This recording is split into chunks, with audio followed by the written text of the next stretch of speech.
ನಮಸ್ತೆ ಎಲ್ರಿಗೂ welcome to Technophilic culture YouTube channel. So ಇವತ್ತು ಈ ವಿಡಿಯೋದಲ್ಲಿ ನಾವು ರೆಸ್ಪಾನ್ಸಿವ್ ಡಿಸೈನ್ ಅಂತಂದ್ರೆ ಏನು, ಹಾಗೆ CSS ನ ಕೆಲವು ಸೈಜ್ ಯೂನಿಟ್ಸ್ ಬಗ್ಗೆ ತಿಳ್ಕೊತಾ ಹೋಗೋಣ. ಸೊ ಬೇಸಿಕಲಿ ರೆಸ್ಪಾನ್ಸಿವ್ ಡಿಸೈನ್ ಅಂತಂದ್ರೆ ಏನು ಅಂತಂದ್ರೆ, ಇವಾಗ ನಾವು ಒಂದು ವೆಬ್ಸೈಟ್ ನ ಡಿಸೈನ್ ಮಾಡ್ತಿದೀವಿ ಅಂತಂದ್ರೆ ಅದು ನಮ್ಮ ಲ್ಯಾಪ್ಟಾಪ್ ಅಲ್ಲಿ, ನಮ್ಮ ಟ್ಯಾಬ್ಲೆಟ್ ಅಲ್ಲಿ, ನಮ್ಮ ಫೋನ್ ಅಲ್ಲಿ ಎಲ್ಲಾ ಕಡೆನೂ ರೆಸ್ಪಾನ್ಸಿವ್ ಡಿಸೈನ್ ನ ಹೊಂದಿರಬೇಕು. ಅಂತಂದ್ರೆ ನಾವು ಕ್ರಿಯೇಟ್ ಮಾಡೋ ವೆಬ್ಸೈಟ್ ಕೇವಲ ನಮ್ ಲ್ಯಾಪ್ಟಾಪ್ ಗೆ ಅದ್ರ ಸೈಜ್ ಯೂನಿಟ್ ಗೆ ಅಂದ್ರೆ ಅದ್ರ ಸೈಜ್ ಎಷ್ಟಿರುತ್ತೆ ಅದಕ್ ಮಾತ್ರ ರೆಸ್ಪಾನ್ಸಿವ್ ಆಗಿರೋದಕ್ಕೆ ಆಗೋದಿಲ್ಲ. ಸೊ ಅದೇ ವೆಬ್ಸೈಟ್ ನಾನು ಫೋನ್ ಅಲ್ಲಿ ಕೂಡ ಯೂಸ್ ಮಾಡಿದ್ರೆ ಅದ್ರ ಸೈಜು ಅದಕ್ಕೆ ತಕ್ಕನಾಗಿ ಚೇಂಜ್ ಆಗ್ತಾ ಹೋಗ್ಬೇಕು. ಸೊ ಇವಾಗ ಒಂದು ಫೋನ್ಗೆ, ಒಂದು ಲ್ಯಾಪ್ಟಾಪ್ಗೆ, ಒಂದು ಟ್ಯಾಬ್ಲೆಟ್ಗೆ ಡಿಫ್ರೆಂಟ್ ವರ್ಷನ್ಸ್ ಆಫ್ ವೆಬ್ಸೈಟ್ ನ ಕ್ರಿಯೇಟ್ ಮಾಡೋದಕ್ಕಿಂತ ಕ್ರಿಯೇಟ್ ಮಾಡೋ ವೆಬ್ಸೈಟ್ಗೆ ರೆಸ್ಪಾನ್ಸಿವ್ ಡಿಸೈನ್ ಕೊಟ್ಬಿಟ್ರೆ ಅದು ಆ ಡಿವೈಸಿನ ಸೈಜ್ಗೆ ತಕ್ಕಂಗೆ ಅಡಾಪ್ಟ್ ಹೋಗುತ್ತೆ. ಸೊ ಒಂದು ರೆಸ್ಪಾನ್ಸಿವ್ ಡಿಸೈನ್ ನಾವು ಕ್ರಿಯೇಟ್ ಮಾಡೋದಕ್ಕೆ ನಮಗೆ ಕೆಲವೊಂದು ಅಪ್ರೋಚಸ್ ಇದಾವೆ. For example, setting up the view port ಅಂತಂದ್ರೆ ವ್ಯೂ ಪೋರ್ಟ್ ನ ಸೆಟ್ ಮಾಡ್ತಾ ಹೋಗೋದು, and Max width, Max height ನ ಯೂಸ್ ಮಾಡ್ಕೊಳ್ಳೋದ್ರಿಂದ, ಹಾಗೆ CSS ಮೀಡಿಯಾ ಕ್ವೈರೀಸ್ ನ ಯೂಸ್ ಮಾಡ್ಕೊಳ್ಳೋದ್ರಿಂದ. CSS ಮೀಡಿಯಾ ಕ್ವೈರೀಸ್ ಬಗ್ಗೆ ಮುಂದೆ ಬರೋ ವಿಡಿಯೋಸ್ ಅಲ್ಲಿ ನಾನು ಡಿಸ್ಕಸ್ ಮಾಡ್ತೀನಿ. ಸೊ ಇವತ್ತಿನ ಈ ವಿಡಿಯೋದಲ್ಲಿ ನಾವು ರೆಮ್, VH, VW ಅಂತಂದ್ರೆ view port height, viewport width, ಈ ಎಲ್ಲಾ ಸೈಜ್ ಯೂನಿಟ್ಸ್ ನ ಯೂಸ್ ಮಾಡ್ಕೊಂಡು ಒಂದು ವೆಬ್ಸೈಟ್ ನ ಹೇಗೆ ರೆಸ್ಪಾನ್ಸಿವ್ ಮಾಡಬಹುದು ಅಂತ ನೋಡ್ತಾ ಹೋಗೋಣ. ಸೊ ಮೊದಲನೇದಾಗಿ ನಾನು ಇಲ್ಲೊಂದು ಡಿವ್ ಕ್ರಿಯೇಟ್ ಮಾಡ್ತಾ ಇದ್ದೀನಿ. ಸೊ ಒಂದು ಡಿವ್, ಈ ಡಿವ್ಗೆ ಒಂದು ಕ್ಲಾಸ್ ನೇಮ್ ಕೊಡೋಣ. ಸೊ ಇದ್ರ ಕ್ಲಾಸ್ ನೇಮ್ ಬಂದು ಎಂಬಾಕ್ಸ್ ಅಂತ ಇಡ್ತಾ ಇದೀನಿ. ಸೊ ಇದ್ರೊಳಗಡೆ ಏನಾದ್ರೂ ಒಂದು ಕಂಟೆಂಟ್ ಬರೆಯೋಣ. ಫಾರ್ ಎಕ್ಸಾಂಪಲ್ 2M ಟೆಕ್ಸ್ಟ್ ಅಂತ, 2M ಸೈಜ್ ಟೆಕ್ಸ್ಟ್.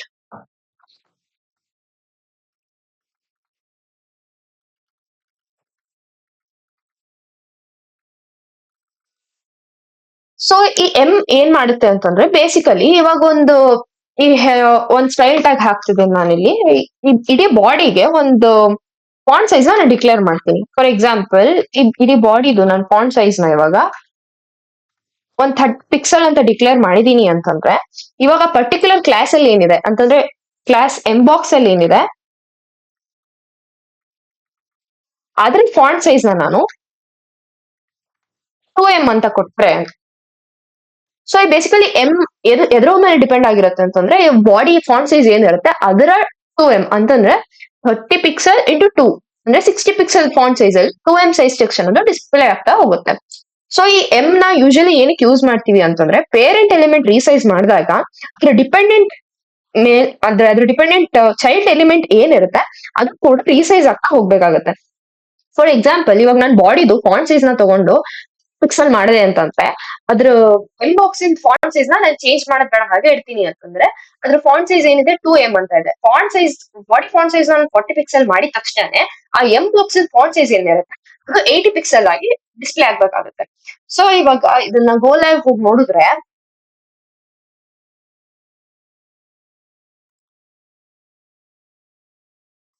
ಇವಾಗ ಇದನ್ನ ನಾನು ಇನ್ಸ್ಪೆಕ್ಟ್ ಮಾಡಿ ನೋಡ್ತೀನಿ ಅಂತಂದ್ರೆ, ಈ ಕಂಪ್ಯೂಟೆಡ್ ಅಲ್ಲಿ ಬಂದ್ರೆ ಇಲ್ಲಿ ನೋಡಿ ಅದ್ರ ಫಾಂಟ್ ಸೈಜ್ 60 ಪಿಕ್ಸೆಲ್ ಆಗಿದೆ.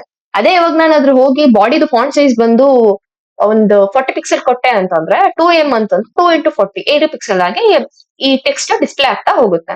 ಸೊ ಬೇಸಿಕಲಿ ಈ ಯೂಸ್ ಮಾಡೋದಕ್ಕಿಂತ ರೆಮ್ ಯೂಸ್ ಮಾಡೋದು ತುಂಬಾ ಬೆಟರ್ ಆಗಿರುತ್ತೆ. ಫಾರ್ ಎಕ್ಸಾಂಪಲ್, ಇವಾಗ ರೆಮ್ ಏನಕ್ಕೆ ಯೂಸ್ ಮಾಡ್ತೀವಿ ಅಂತಂದ್ರೆ, ಈ ಡಿವ್ ಇದ್ರೊಳಗಡೆ ಒಂದು ಕ್ಲಾಸ್ ನೇಮ್ ಕೊಟ್ಕೊಳ್ಳೋಣ, ರೆಮ್ ಬಾಕ್ಸ್ ಅಂತ.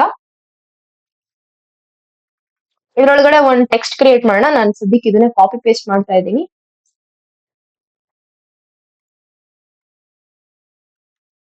ಸೊ ಇದು 2 ಸೈಜ್ ಟೆಕ್ಸ್ಟ್ ನ ಕ್ರಿಯೇಟ್ ಮಾಡ್ತಾ ಹೋಗೋಣ. ಇವಾಗ ಈ ಇಡೀ HTML ಗೆ ನಾನು ಒಂದು ಸೈಜ್ ಡಿಕ್ಲೇರ್ ಮಾಡ್ತಾ ಇದ್ದೀನಿ. ಇವಾಗ ನಾವು ಏನೇ ರೆಮ್ ಸೈಜ್ ಕೊಡ್ತೀವಿ ಅಂತಂದ್ರೆ, ಒಂದು ಬಾಡಿ ಒಳಗಡೆ ಇರೋ ಕಂಟೆಂಟ್ ಗೆ ಅದು ಯಾವ್ದಕ್ ರಿಲೇಟಬಲ್ ಆಗಿರುತ್ತೆ ಅಂತ HTML ಏನ್ ಸೈಜ್ ಕೊಟ್ಟಿರ್ತೀನಲ್ಲ ನಾನು ಅಂತಂದ್ರೆ, ಈ HTML ನಾನು ಫಾಂಟ್ ಸೈಜ್ ನ ಇವಾಗ ಒಂದು 40 ಪಿಕ್ಸೆಲ್ ಕೊಟ್ಟಿದ್ದೀನಿ ಅಂತಂದ್ರೆ, ಈ ರೆಮ್ಗೆ ಏನ್ ಕೊಡ್ತೇನಲ್ಲ ಅಂದ್ರೆ ಡಾಟ್ ರೆಮ್ ಬಾಕ್ಸ್ ಕ್ಲಾಸ್ಗೆ ನಾನು ಏನಾದ್ರೂ ಸೈಜ್ ಫಾಂಟ್ ಸೈಜ್ ಕೊಟ್ರೆ, ಇವಾಗ ನಾನು ಅದ್ರ ಫಾಂಟ್ ಸೈಜ್ ನ ಎಷ್ಟಂತ ಅನ್ಕೊಂಡಿದೀವಿ 2 ಅಂತ ಅನ್ಕೊಂಡಿದೀವಿ. ಇವಾಗ ನಾನು 2 ಅಂತ ಡಿಕ್ಲೇರ್ ಮಾಡಿದ್ರೆ, ಈ 2 ಸೈಜ್ ಟೆಕ್ಸ್ಟ್ ಅಂತ ಏನ್ ಟೆಕ್ಸ್ಟ್ ಇದೆ ಅದು ನನಗೆ 80 ಪಿಕ್ಸೆಲ್ ಆಗಿ ಡಿಸ್ಪ್ಲೇ ಆಗುತ್ತೆ. ಸೊ ಇಲ್ಲಿ ನೋಡ್ಬೋದು ಇದು 80 ಪಿಕ್ಸೆಲ್ ಇದೆ. ಇವಾಗ ನಾನು ಇದನ್ನ ಇನ್ಸ್ಪೆಕ್ಟ್ ಮಾಡಿ ಕಂಪ್ಯೂಟೆಡ್ ಅಲ್ಲಿ ನೋಡಿದ್ರೆ font size is 80 pixel.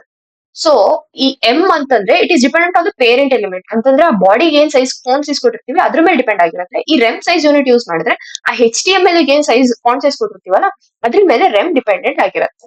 So ಇನ್ನ ನೆಕ್ಸ್ಟ್ ಎರಡ್ ಇದಾವೆ, ವ್ಯೂ ಪೋರ್ಟ್ ಹೈಟ್ ಮತ್ತೆ ವ್ಯೂ ಪೋರ್ಟ್ ವಿಡ್ತ್. ನಾನು ಇಲ್ಲೊಂದು div ಕ್ರಿಯೇಟ್ ಮಾಡ್ತಿದೀನಿ, ಇದಕ್ಕೊಂದು ಕ್ಲಾಸ್ ನೇಮ್ ಕೊಡೋಣ VH ಬಾಕ್ಸ್ ಅಂತ. ಅಂತಂದ್ರೆ ವ್ಯೂ ಪೋರ್ಟ್ ಹೈಟ್ ಬಗ್ಗೆ ಡಿಸ್ಕಸ್ ಮಾಡೋದಕ್ಕೋಸ್ಕರ ಈ div ಕ್ರಿಯೇಟ್ ಮಾಡಿರೋದು ನಾನು. ಸೊ ಇದ್ರೊಳಗಡೆ ಏನಾದ್ರು ಬರೆಯೋಣ, for example 50% of the viewport height ನಾನ್ ತೋರಿಸ್ಬೇಕು ಈ ಕಂಟೆಂಟ್ ನ ಅಂತಂದ್ರೆ. So 50% of the viewport height. So ಇವಾಗ ಈ ಸ್ಟೈಲ್ ಟ್ಯಾಗ್ ಒಳಗಡೆ ಡಾಟ್ VH ಬಾಕ್ಸ್ ನ ಹೈಟ್ ನಾನು 50 VH ಅಂತ ಡಿಕ್ಲೇರ್ ಮಾಡ್ಕೋತೀನಿ ಅಂತಂದ್ರೆ ಆ ಇಡೀ ವ್ಯೂ ಪೋರ್ಟ್ ಏನಿರುತ್ತೆ ಅದರ 50% ಏನಿರುತ್ತೆ ಅದು ಈ ಕಂಟೆಂಟ್ ನ ಡಿಸ್ಪ್ಲೇ ಮಾಡುತ್ತೆ. ಸೊ ಇಲ್ಲಿ ನಾನು ಅದನ್ನ ಕರೆಕ್ಟ್ ಅರ್ಥ ಮಾಡ್ಸೋದಕ್ಕೋಸ್ಕರ ಅದಕ್ಕೊಂದು ಬ್ಯಾಕ್ ಗ್ರೌಂಡ್ ಕಲರ್ ಕೊಡ್ತಾ ಇದ್ದೀನಿ. ಫಾರ್ ಎಕ್ಸಾಂಪಲ್ ಅಕ್ವಾಮರೈನ್ ಕಲರ್ ಕೊಟ್ಟೆ ಅಂತಂದ್ರೆ, ಸೊ ಇವಾಗ ಗೋಲೈವ್ ಹೋಗಿ ನೋಡಿದ್ರ ಇಲ್ಲಿ ನೋಡಿ ಆ ಹೈಟ್ ಏನಿದೆ ಅದರ 50% ಇದು ಕವರ್ ಆಗಿರುತ್ತೆ.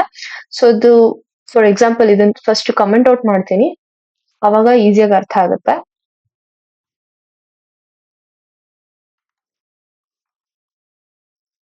ಸೊ ಇಷ್ಟು ವ್ಯೂ ಪೋರ್ಟ್ ಹೈಟ್ ಇದೆ ಅಂತಂದ್ರೆ ಇದು 100% ವ್ಯೂ ಪೋರ್ಟ್ ಹೈಟ್ ಇದೆ ಅಂತಂದ್ರೆ ಅದರ 50% ನಾನು ಕೊಟ್ಟಿರೋದು ಕವರ್ ಆಗಿದೆ ಅಂತ. ಅದರ 50% ನಾನು ಹಾಕಿರೋ ಕಲರ್ ನ ತಗೊಂಡಿದೆ ಅಂತ. ಅಷ್ಟು ಪಾರ್ಟ್ ಏನಿದೆ 50% ಆಫ್ ದಟ್ ವ್ಯೂ ಪೋರ್ಟ್ ಏನಿದೆ ಅದನ್ನ ಕವರ್ ಮಾಡ್ಕೊಂಡಿದೆ. ಸೊ ಇದು ವ್ಯೂ ಪೋರ್ಟ್ ಹೈಟ್. ಇದೇ ತರ ವ್ಯೂ ಪೋರ್ಟ್ ವಿಡ್ತ್ ಅಂತಂದ್ರೆ ಈ ವಿಡ್ತ್ ಏನಿದೆ ಅದರ ಅರ್ಧ ಭಾಗ ಅಂದ್ರೆ ಅದರ ಅಗಲದ ಅರ್ಧ ಭಾಗನ ತಗೊಳೋದಕ್ಕೆ ವ್ಯೂ ಪೋರ್ಟ್ ವಿಡ್ತ್ ನ ಯೂಸ್ ಮಾಡ್ತೀವಿ. ಸೊ ಇದಕ್ಕೆ ಇನ್ನೊಂದು div ಕ್ರಿಯೇಟ್ ಮಾಡೋಣ. ಸೊ ಇದಕ್ಕೆ ಕ್ಲಾಸ್ ನೇಮ್ ನಾನು VW ಬಾಕ್ಸ್ ಅಂತ ಕೊಡ್ತಾ ಇದ್ದೀನಿ, ಅಂದ್ರೆ ವ್ಯೂ ಪೋರ್ಟ್ ವಿಡ್ತ್ ಬಗ್ಗೆ ಡಿಸ್ಕಸ್ ಮಾಡೋದಿಕ್ಕೆ. ಸೊ ಸೇಮ್ ಇದೇ ಟೆಕ್ಸ್ಟ್ ನ ಕಾಪಿ ಪೇಸ್ಟ್ ಮಾಡಿ ಅದರ ಹೈಟ್ ಜಾಗದಲ್ಲಿ ವಿಡ್ತ್ ಹಾಕ್ತಾ ಇದ್ದೀನಿ ಅಷ್ಟೇ. ಸೊ ಇಲ್ಲಿ ಹೈಟ್ ತೆಗೆದು ವಿಡ್ತ್ ಹಾಕೋಣ. ಸೇಮ್ ಸ್ಟೈಲಿಂಗ್ ಅಲ್ಲಿ ಯಾವ ಕ್ಲಾಸ್ ನೇಮ್ ಕೊಟ್ಟಿದೀವಿ ನಾವು, ಡಾಟ್ VW ಬಾಕ್ಸ್. ಸೊ ಅದರ ವಿಡ್ತ್ ನಾನು 50 VW ಅಂತ ಡಿಕ್ಲೇರ್ ಮಾಡ್ತಾ ಇದ್ದೀನಿ ಅಂತಂದ್ರೆ 50% of the viewport width ಏನಿರುತ್ತೆ ಅಷ್ಟನ್ನ ಈ ಕಂಟೆಂಟ್ ತಗೊಳುತ್ತೆ. ಸೊ ಇದನ್ನ ಕರೆಕ್ಟ್ ಆಗಿ ಅರ್ಥ ಮಾಡಿಸೋದಕ್ಕೆ ಒಂದು ಬ್ಯಾಕ್ ಗ್ರೌಂಡ್ ಕಲರ್ ತಗೊಳ್ಳೋಣ. Back ground colour may be blue violet, any colour ನೀವು ಯಾವ ಕಲರ್ ಬೇಕಾದ್ರೂ ಚೂಸ್ ಮಾಡ್ಕೋಬಹುದು. ಸೊ ಜಸ್ಟ್ ಅರ್ಥ ಮಾಡಿಸೋದಕ್ಕೋಸ್ಕರ ಯೂಸ್ ಮಾಡ್ತಾ ಇದ್ವಿ. ಸೊ ಇದು 50% of the viewport width ತಗೊಂಡಿದೆ ಅಂತಂದ್ರೆ ಇಲ್ಲಿ ನೋಡಿ ವ್ಯೂ ಪೋರ್ಟ್ ವಿಡ್ತ್ ಅಲ್ಲಿ 50% ಈ ಕಡೆ ಕವರ್ ಆಗಿದೆ, ಈ ಕಡೆ 50% ಖಾಲಿ ಇದೆ.